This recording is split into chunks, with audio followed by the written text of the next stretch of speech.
El mercado de consortes de la ciudad de cristal no era para los débiles de corazón. Aquí, las razas más exóticas de la galaxia eran exhibidas como trofeos de caza. La reina Silara, soberana de los Draxianos, caminaba con una elegancia depredadora entre las celdas de cristal. No buscaba un guerrero, su imperio ya tenía demasiados generales sedientos de sangre. Buscaba equilibrio. Buscaba algo frágil, algo que pudiera moldear. Sus ojos amarillos se detuvieron en una celda al fondo, donde un espécimen humano permanecía sentado en silencio, con la mirada perdida en el suelo de metal. Su nombre era Elías. Para los guardias y los mercaderes, era simplemente muestra 402. Un humano de mediana edad, con cicatrices que apenas se notaban bajo la tenue luz artificial. Los otros cautivos gritaban, mostraban sus colmillos o suplicaban por clemencia, pero Elías solo respiraba. Había una quietud en el que Silara interpretó erróneamente como sumisión absoluta. Dijo ella, señalando con su dedo de garras afiladas. Los mercaderes rieron, advirtiéndole que los humanos eran una especie de clase C, físicamente inferiores y tecnológicamente primitivos comparados con la gloria draxiana. Silara no escuchó. Ella quería un esposo que no fuera una amenaza para su trono. Nunca imaginó que estaba introduciendo en su alcoba al hombre que había incinerado flotas enteras durante la gran purga de los sistemas exteriores. Elías fue llevado al palacio de obsidiana, lavado de la suciedad de las prisiones y vestido con sedas que no le pertenecían. Durante semanas, no pronunció una sola palabra. La reina lo visitaba cada noche, intentando descifrar el enigma detrás de sus ojos grises.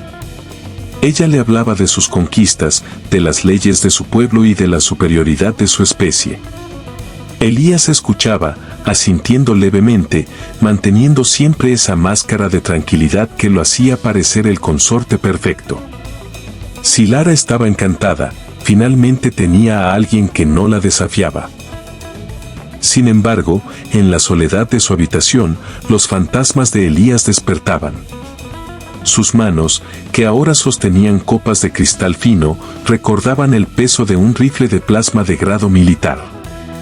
Sus oídos, que escuchaban la música suave de la corte, recordaban el estruendo de los motores de curvatura y los gritos de sus hermanos de armas cayendo en la batalla de los 3 soles. Elías no era un prisionero indefenso. Era un hombre que había visto el fin del mundo y había sobrevivido. Se mantenía en silencio porque sabía que, si hablaba, si permitía que su verdadera naturaleza saliera a la luz, la paz que la reina tanto valoraba se haría añicos. Él solo quería paz, pero el destino tenía otros planes para el hombre conocido en los registros secretos como el carnicero de Orión. La corte draxiana no aceptó con agrado la elección de su reina. El general Barcas, un guerrero de 4 brazos y piel acorazada, veía al humano como un insulto a la pureza de su raza. Barcas había aspirado al trono durante años y ver a Silara casada con un mono de piel suave era la excusa perfecta para iniciar un golpe de estado. El general comenzó a orquestar situaciones para humillar a Elías frente a los nobles, esperando que el humano se quebrara o que la reina se avergonzara de su elección. En un banquete real, Barcas arrojó un cuchillo de duelo a los pies de Elías, exigiendo que demostrara su valía en un combate de exhibición. La sala quedó en silencio. Silara, preocupada por la seguridad de su esposo, intentó intervenir, pero Elías se levantó lentamente. No tomó el cuchillo. Miró a Barcas a los ojos, no con miedo, sino con una lástima profunda. Esa mirada enfureció al general más que cualquier insulto. Elías simplemente dio un paso atrás y dijo, con una voz que sonó como el crujido de un glaciar, «No querrías ver cómo termina esto». La corte estalló en risas burlonas, interpretando sus palabras como cobardía. Silara bajó la cabeza, sintiendo por primera vez una punzada de duda. ¿Había elegido realmente a un hombre sin espíritu? Días después, una delegación de la Federación Galáctica llegó al planeta para negociar tratados comerciales. Entre los diplomáticos había un viejo androide de protocolo que había servido en las fronteras humanas décadas atrás. Durante la recepción, el androide pasó cerca de Elías y sus sensores se activaron de inmediato. El robot se detuvo en seco, sus luces parpadeando en un rojo frenético mientras escaneaba los rasgos faciales del consorte de la reina. Identificación biométrica positiva, susurró el androide, aunque solo los que estaban cerca pudieron oírlo. Rango, comandante de flota. Estatus, leyenda fallecida. Registros de combate, clasificados como nivel Omega. Elías le lanzó una mirada rápida, un gesto casi imperceptible, y el androide guardó silencio de inmediato, retrocediendo como si hubiera visto a un dios de la destrucción. Nadie lo notó, excepto Silara, que observaba desde su trono. Ella empezó a sospechar que las cicatrices de su esposo no eran de accidentes domésticos o castigos de esclavitud.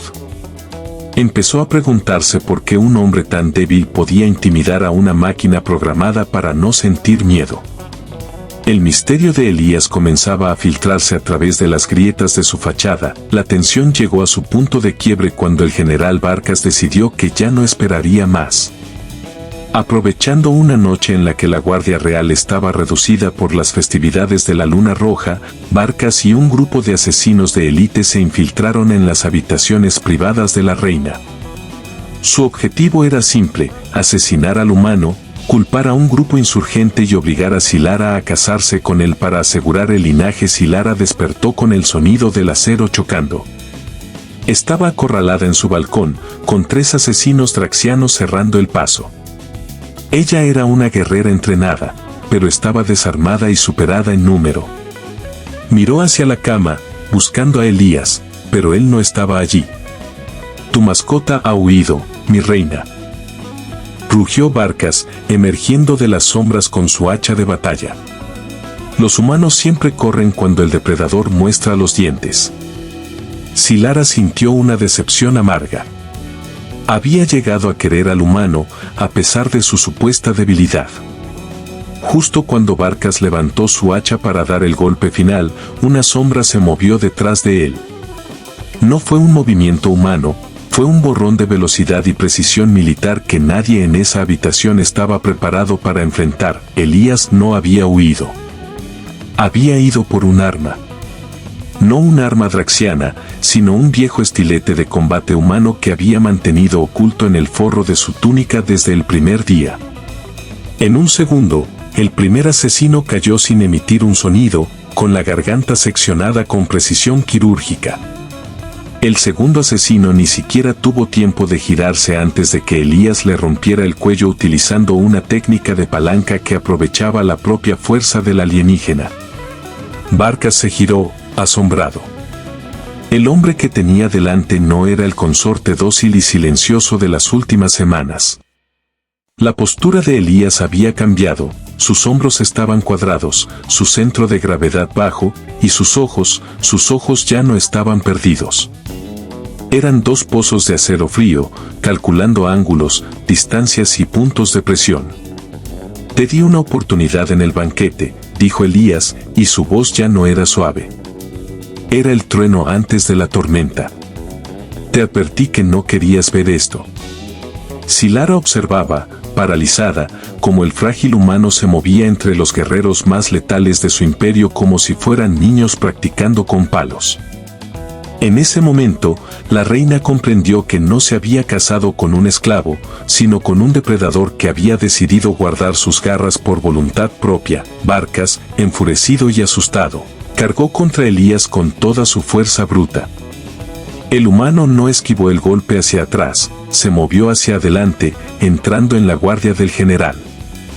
Con una serie de golpes rápidos al plexo nervioso y las articulaciones, Elías desarmó al gigante en menos de 5 segundos. Barcas terminó en el suelo, gimiendo, con su hacha a metros de distancia. Elías le puso la punta del estilete en el ojo inferior y susurró: he matado a seres mucho más grandes y aterradores que tú en planetas que ni siquiera aparecen en tus mapas. No me obligues a volver a ser ese hombre. La Guardia Real llegó poco después, encontrando a la reina ilesa y a los traidores incapacitados. Silara se acercó a Elías, quien estaba limpiando la sangre de su cuchillo con un trozo de seda. «¿Tú, quién eres?», preguntó ella, con la voz temblorosa. Elías suspiró, el peso de los años cayendo de nuevo sobre sus hombros. «Soy el hombre que querías que fuera, Silara.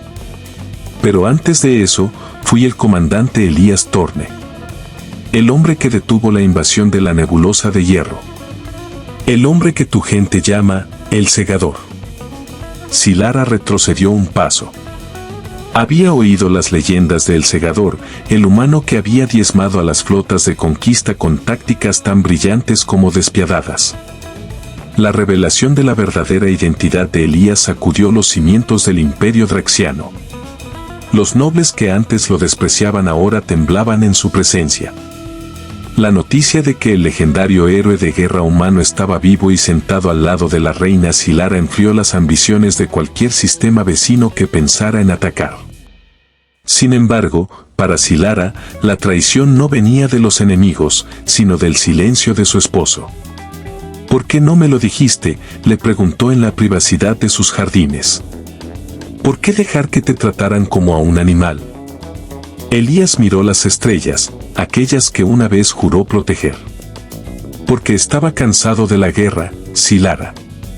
Cuando me capturaron, vi una oportunidad de dejar de ser un arma. Contigo, por primera vez en mi vida, no era un soldado. Era solo un hombre». Silara sintió una mezcla de admiración y temor. El hombre que amaba era capaz de una violencia inimaginable, pero elegía la paz cada día. Pero la galaxia no permite que los guerreros se retiren tan fácilmente. Un mensaje de alta prioridad llegó desde el alto comando draxiano. Una flota desconocida, de origen humano, había entrado en el espacio fronterizo exigiendo la devolución de su héroe nacional. La guerra que Elías intentó evitar estaba tocando a su puerta. La flota humana no venía a rescatar a Elías, venía a reclamarlo como un activo militar. El gobierno de la Tierra se había vuelto autoritario y necesitaba a su mayor símbolo para inspirar nuevas conquistas. Si la reina no lo entregaba, los humanos arrasarían el sistema draxiano. Silara se negó, dispuesta a luchar por su esposo, pero Elías sabía que su imperio no sobreviviría a una guerra contra una humanidad desesperada y tecnológicamente avanzada. «Tengo que irme», dijo Elías, poniéndose su vieja armadura, la que el palacio había recuperado de sus antiguos archivos. «Si me quedo, tu pueblo arderá. Si voy con ellos, puedo controlarlos desde adentro». Silara lo abrazó, llorando por primera vez. «Te elegí porque pensé que eras débil y necesitabas protección», confesó ella. Elías le sonrió con tristeza y le dio un beso en la frente. «Me elegiste porque viste el hombre que quedaba debajo del monstruo. Y por eso, siempre seré tu esposo». Elías caminó hacia la lanzadera de transporte solo, enfrentándose a su propio pueblo para salvar al de su esposa. Elías regresó a la flota humana, no como un prisionero, sino como un general que retomaba su mando. Su primer acto fue ordenar la retirada inmediata de las fronteras draxianas. Los políticos de la Tierra intentaron protestar, pero La Stone tenía la lealtad absoluta de cada soldado y piloto bajo su mando. Nadie se atrevió a contradecir al hombre que había regresado de entre los muertos. Mientras tanto, en el planeta draxiano, la reina Silara gobernaba con una nueva sabiduría. El mundo ya no veía a los humanos como una especie inferior, sino como gigantes dormidos que era mejor no despertar. En su habitación, Silara guardaba el estilete de Elías. Sabía que algún día volverían a verse, porque un hombre que puede sobrevivir a 1000 guerras no se deja detener por la distancia de unas pocas galaxias. La historia de la reina que eligió a un esclavo se convirtió en la leyenda más grande de la galaxia, la historia de cómo el amor de una reina y el honor de un guerrero salvaron a 2 civilizaciones de la aniquilación total. El humano que una vez fue despreciado era ahora el guardián silencioso de ambos mundos.